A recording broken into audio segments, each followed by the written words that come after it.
Hello, my dear friends. This is Rabbi Aharon Dobinsky coming to you today from the holy city of Jerusalem, the beautiful country of Israel. You should really see it, and I'm serious about that. If you aren't living here now, you need to seriously consider it. Think about all the things that are happening around you and ask yourself why. Does anything happen for no reason? Now, we've covered this before. We know that everything comes from Hashem. It all has a purpose, and that purpose is always for our ultimate best. So look around at the world that is being created where we are now, where you are now. I'm here in Jerusalem, and see if there's something you're trying to be told as a message. Now, I know you all have plans.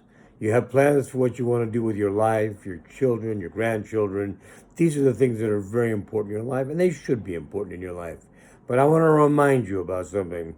Our sages tell us that man plans and Hashem laughs. In other words, there are plans he has for you that you don't even know about. And he pushes you to those plans as best he can. You know, everybody's feeling a little bit down today because of what's going on between the virus and between what's happening with regard to the terrorism in the cities. All of the violence, the looting, the shooting, everything that goes along with it is very untenable, it's very unsavory. So the question is, why is all of this happening? I mean, we talked about this last week. Why are you in it? You're in it because you're supposed to be here. And I'll tell you why in a minute. But right now we know these things are happening and they're not pleasant. And there's a reason they're happening. And I would be the first to tell you that a lot of what is happening because Hashem is calling all the Jews to come back to their homeland. That's Israel. I know some of you don't want to hear that. I know some of you have huge families that you'd have to either bring with you or leave part of them behind. Neither, which is a palatable option for most people I know. All of my children and grandchildren are in America, and I'm here in Israel. Why am I here? Because I can't do for them by staying there what I can do for them here. I live in the home of Hashem, in Yerushalayim. My prayers are much closer to where they need to go. And I'll be the first to tell you, I'm not the best individual in the world. I've done a lot wrong in my life. We all have. But the thing that will make that better is teshuvah. Remember, we talked about this teshuvah. Teshuvah was created before the universe was created. Why? Because Hashem knew the world could not survive without it. We had to be able to get a way to be forgiven for the things we do wrong because we're people. We have free will. And because we are human, we can make mistakes with our free will. And if we make those mistakes, we have to have a way of trying to rectify them, to do a tikkun, to correct them. And teshuvah is that way. Because teshuvah allows us to say to the Creator, I did something wrong. I am so sorry. Please forgive me, and I will try to do better in the future. That's teshuvah, and that's all there is to it, except for one thing that I left out. It needs to be sincere. You need to mean what you say when you're saying it, because that is what is going to make Hashem look at your teshuvah and say, we should do this. We should help him. When I say we, he's talking to the heavenly angels around him. That we need to get this thing taken care of for this person so that they can move forward with their lives. One of the reasons why is because, like we talked about before, the Satan, the Yetzer Hara, the Sitra Achra, whatever you want to call it, the other side, the side of dark. And believe it, my friends, we are right now in a battle, of the final battle, perhaps, of light and dark, of good and evil. The Sitra Achra doesn't care that you did something wrong. I mean, yeah, he wants you to do something wrong, but it's a no-brainer. You will. I will. All of us will do something wrong. We will do something wrong. It's a given. And we can do teshuvah for it. Or we can sit there and we can feel sorry for ourselves. We can be upset with ourselves. We can hate ourselves. We can beat ourselves. We can beat ourselves until we can't take the beating anymore. Does that do any good? That's what the other side wants. They want us to be literally incapacitated by our sorrow over what we did wrong. And we can't do that. We have to move forward. You know, last week, we ended up the parsha of the week talking about Amalek. Remember Amalek. There's a strong command from Torah. Remember Amalek, that we should wipe out the memory of Amalek. Now, like a lot of things in Torah, it has more than one meaning. Yes, physically, we wipe out Amalek. That's true, but there's more to it than that. Most of you know. If you don't, I'm going to tell you right now. Amalek has a gematria. Gematria is a sum of each of the letters of the word, and put them all together, and it tells you something about the word. So the gematria for Amalek, the sum of the letters of the word, are the same as the sum of the letters of the Hebrew word for doubt. Yeah, that's right. Amalek is doubt. We not only have to wipe out a people, we have to wipe out doubt, our doubt.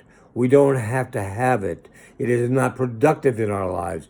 That's why we have teshuvah, so that we can move beyond doubt. We can move beyond all the things that hold us back. And we're going to need to do that because the world is changing. I don't have to tell you. You've seen it on TV or you've seen it on social media. You've heard about it, you read about it in the newspapers, in the magazines. You can't hardly miss it. There's tremendous aggression going on outside. And the fact is, it's not stopping. It's getting worse. Will it get better when the new president is elected, who's going to probably be the same president as now? It most probably will, because then he probably will not feel quite as bound to hold himself back, because once he's elected for a second term, he can't be elected for a third term. He can pretty much do what he wants. And what he would want to do is to stop the terrorism, stop the domestic violence, stop the fires and the shooting and the looting and everything that's going on. It's not going to stop. It's coming from to a neighborhood near you almost any time now, because there's lots of them, and they're the dominions of evil, and they're coming because they want to bring you over to their side or get rid of you, one way or the other. There is, by the way, no middle ground here. We have to be aware that this is a fight between good and evil, and we need to take care to wipe out the evil as best we can. I don't say we have to kill them all. Maybe in prison is where they belong, some of them. Maybe they could do teshuvah themselves. You know, this is something we don't always talk about, but even the evil, even the hara, as we call it, the Russia, can also do teshuvah. They can also come back to Hashem. They can also say, look, I'm sorry. I was misguided. I did something and it wasn't right. Please forgive me. I will come back and I will try to correct my life and do the best I can with your help. That's a great thing. That's the best thing. If we can't do that, then we need to put them in a place where they can't do anybody any harm. Failing that, there obviously is only one alternative. We have to eliminate the memory of Amalek. We have to make it go away, one way or the other, because that's the only way we can raise our children and our grandchildren and all those who are so close, so near and dear to us. So let's think about this as we go into Shabbos this week. What can we do? We can make a resolution. The resolution is to do teshuvah. First, start out every day. I've talked about Tikkun HaKlali before, and I'll do it very quickly, a rundown. First, thank Hashem for everything He's given you, because it's a lot. Whether it's everything you want yet or not, whether it's everything you think you need now or not, it is a lot. If you woke up this morning, say thank you, because some people did not. Okay? Thank Him for everything He gives you, that the fact that your body hopefully works properly, that you have the needs for food and water and shelter and everything else in life. Like I tell people all the time, my needs are very small. My desires are huge. There's a lot of things I want, but my needs are very small. And if you look into it closely, you'll find so are yours. But be thankful for the ones that you get, that your fingers work, your toes work, your knees and elbows all work the right way. They bend the right direction. But whatever you have, be thankful for it and tell Him how much you're thankful for. Second, say, I'm sorry for the things you didn't do. We will go through a whole list of things in this week's Parsha Kisavo, where it says, if you do this, and if you don't do this, it gives you a whole list. And I'm not going to bore you right now. Pull it out. It's available in English, and read it. See what's coming your way for keeping God's commandments, and see what's coming your direction for not keeping them. Conversely, see what's not coming your way if you don't keep them, and what's not coming your way if you do keep them. These are important things to know, because it provides a template for you. It gives you an idea of where you should need to go. Hashem has given us this choice several times. If you do my commandments, this is what happens. If you don't do my commandments, this is what happens. You don't want to be the I don't do my commandments side. It's not a pretty picture. It's not nice. You don't want to be there. I don't want to be there. None of us want to be there. We want to be with Hashem because He has created the world for us. It says He created the world for each individual. You have to view it as if He created it for you personally. Personally. Can you get behind that idea that the creator of the universe created the universe for you personally? Well, try to get that in your head and try to live your life by it. Do the teshuv you need to do. Bring yourself to where you need to be. Make sure that you are who you need to be for yourself, for your family, for the ones close to you, and for HaKadosh Baruch Hu, who will help to make it the way you want it, if that's the kind of person you will be.